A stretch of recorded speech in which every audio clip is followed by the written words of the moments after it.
নবনির্বাচিত প্রধানমন্ত্রী তারেক রহমানকে অভিনন্দন জানিয়েছেন যুক্তরাষ্ট্রের প্রেসিডেন্ট ডোনাল্ড ট্রাম্প। বুধবার এক বিবৃতিতে এ শুভেচ্ছা জানান তিনি।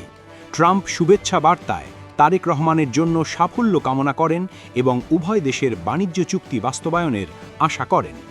শুভেচ্ছা বার্তায় মার্কিন প্রেসিডেন্ট বলেন, আমেরিকান জনগণের পক্ষ থেকে আমি আপনার ঐতিহাসিক নির্বাচনের জন্য অভিনন্দন জানাই এবং গণপ্রজাতন্ত্রী বাংলাদেশের প্রধানমন্ত্রী হিসেবে আপনার সফল মেয়াদ কামনা করি। ডোনাল্ড ট্রাম্প বলেন, আমাদের দেশগুলোর মধ্যে অংশীদারিত্ব, পারস্পরিক শ্রদ্ধা এবং একটি মুক্ত ও উন্মুক্ত ইন্দো প্যাসিফিক গড়ে তোলার স্বার্থের ওপর ভিত্তি করে, যেখানে শক্তিশালী ও সার্বভৌম দেশগুলো সমৃদ্ধ হতে পারে।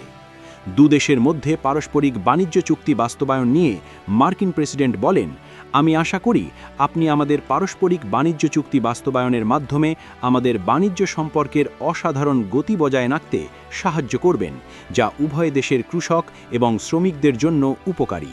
আমি আশা করি আপনি নিয়মিত প্রতিরক্ষা চুক্তিগুলো সম্পন্ন করার জন্য সিদ্ধান্তমূলক পদক্ষেপ নেবেন, যা অবশেষে আপনার সেনাবাহিনীকে আমেরিকার তৈরি উচ্চমানের বিশ্বের সেরা সরঞ্জামের সরবরাহ করবে। ট্রাম্প বলেন, যুক্তরাষ্ট্র ও বাংলাদেশের সম্পর্ককে আগের চেয়েও আরও শক্তিশালী করতে আপনার সাথে কাজ করার জন্য আমি অধীর আগ্রহে অপেক্ষা করছি। বাংলাদেশে আমার রাষ্ট্রদূত ব্রেন্ট ক্রিস্টেনসেনের প্রতি আমার পূর্ণ আস্থা।